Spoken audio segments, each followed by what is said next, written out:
Bom, pessoal, vamos ver se dá certo assim, dessa forma. Acabei de ver agora que o ministro da Saúde foi demitido, já esperávamos por isso, né?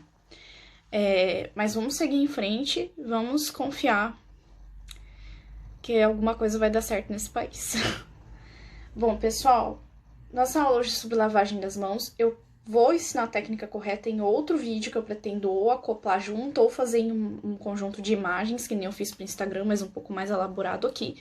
Mas a gente vê.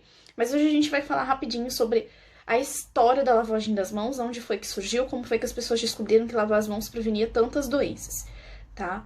Pessoal, a história da lavagem das mãos, ela começa, na verdade, com um médico, tá?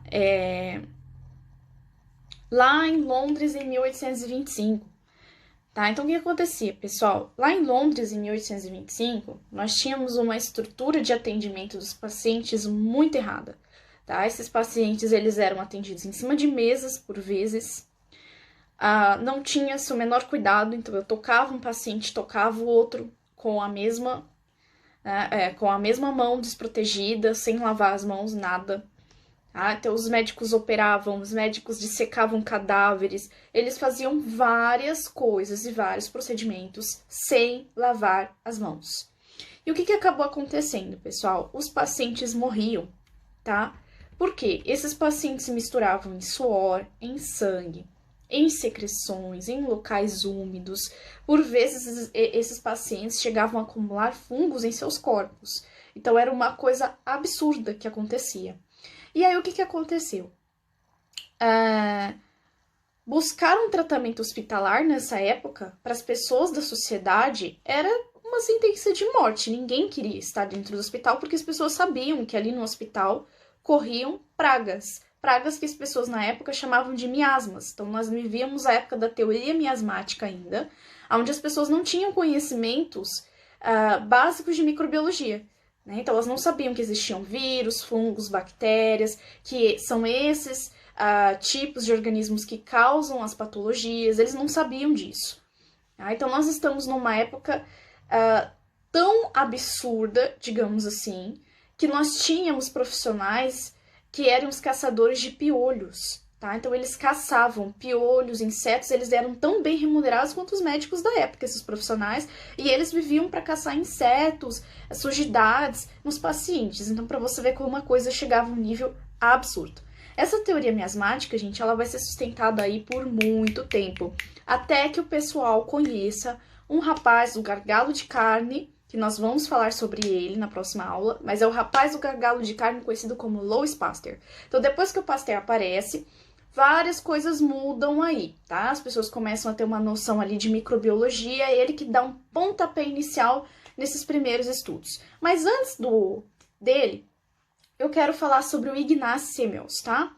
O Ignaz, gente, ele é um médico, ele é um cara muito além do tempo dele, né? Porque ele surgiu, né, nesses hospitais, nessa época onde essas coisas aconteciam, mas aí ele começou a perceber uma coisa. Na ala em que as parteiras trabalhavam, as pacientes, as puérperas, as gestantes, que eram atendidas pelas parteiras, elas morriam menos do que as pacientes, puérperas e gestantes, que eram atendidas pelos médicos. Então, ele começou a reparar nisso. Ele falou, não, gente, tem alguma coisa errada. E aí, ele começou a perceber que o que acontecia era que esses médicos, esse pessoal, mexia com cadáver, tá? Então, eles mexiam com corpos contaminados. E aí, eles não lavavam as mãos. E aí, eles iam tocar nos pacientes deles com essas mãos contaminadas. Aí, ele teve a ideia, a simples e genial ideia de fazer com que os médicos lavassem as mãos. Então, ele falou, não, vocês vão lá, vocês vão pegar nesse cadáver, vocês vão mexer, vocês vão fazer o que vocês têm que fazer, mas vocês vão lavar as mãos antes de tocar o próximo paciente. Essa medida simples desse cara matou, né, gente? Matou. Ele conseguiu reduzir drasticamente o número de mulheres que morriam naquela época recebendo atendimento dos médicos. Mas se você pensa que mesmo assim ele virou um salvador da humanidade, como deveria ter virado, a resposta é não. Tá, pessoal? Ele não virou um salvador da humanidade. Pelo contrário. Os médicos começaram a se estressar com ele por causa disso e a diretoria do hospital também, até que ele acabou sendo demitido. Além de demitido, ele foi taxado de louco. tá? Porque ele realmente ficou muito revoltado e muito deprimido depois de ter sido demitido, sendo que ele sabia que ele estava certo. O cara foi internado no manicômio. Lá nesse manicômio, ele foi jogado lá no fundo de um porão. E acredita-se até hoje que quem deu esse atestado de loucura pra ele nem era psiquiatra de verdade. E aí o que aconteceu? A gente não sabe se quando ele estava dentro do porão ele se cortou, né? Então ele fez uma automutilação por saber que aquilo ali iria gerar algum tipo de bactéria e ele morreria. Ou se ele se cortou sem querer. O fato é que ele morreu. Ele morreu ali exatamente com aquilo que ele tentava combater. Uma ironia do destino, porque ele morreu infectado com essas bactérias. Tá, pessoal? Hoje a gente sabe que lavar as mãos, gente, é básico. Lavar as mãos não é só para o coronavírus. Lavar as mãos é para vários tipos de doenças, né? Citomegalovírus, familiares da herpes, né? Que são familiares da herpes, hepatites, né? Fungos como a cândida. Nós temos vários tipos de doenças que podem ser prevenidas pela lavagem correta das mãos. Aí tem pessoas que falam assim, mas eu preciso ter um álcool gel, né? Que foi uma coisa que a gente precisa falar, porque a gente viu isso acontecendo, né? As pessoas desesperadas correndo para comprar álcool gel. O álcool gel é uma necessidade? Pessoal, o álcool gel é para quando você tá lá na rua e você não tem como lavar a sua mão, não tem a disponibilidade de uma pia de um sabonete. Nesse caso, você pode usar o álcool gel como uma alternativa, tá? Mas se você tá dentro da sua casa, não tem porquê. É o belo, né? Lava uma, lava outra, água e sabão. Não tem motivos, tá? Para você utilizar álcool gel dentro da sua casa, sendo que você tem com disponibilidade de sabão e água e dá super conta, tá, gente? O nosso problema com o sabão e água comum não é o sabão e água comum, e sim a forma como as pessoas lavam as suas mãos. Além de utilizar a técnica errada, né? Porque a técnica correta, ela incentiva com que a gente pegue vãos dos dedos, pontas das unhas, partes que geralmente quando a gente lava de qualquer jeito a gente não pega. Então não é o suficiente lavar a sua mão de qualquer jeito.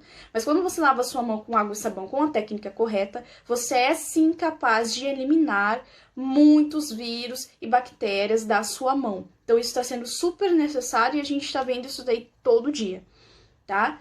Então o Ministério da Saúde já declarou, higienizar bem as mãos é o suficiente para que a gente possa fazer a nossa prevenção, tá? E me preocupa que as pessoas não deem crédito para isso tanto quanto dão para a utilização de máscaras. Nós precisamos tomar todas as medidas. Lavar as mãos é tão importante, eu diria que até mais do que utilizar máscaras, principalmente depois que você vai sair para algum lugar e depois que você volta de algum lugar que você precisou ir. Sua mão pode ter entrado em contato ali com várias coisas nesse tempo, então precisa lavar a mão da forma correta. Eu vou deixar um vídeo das técnicas de lavar a mão aqui.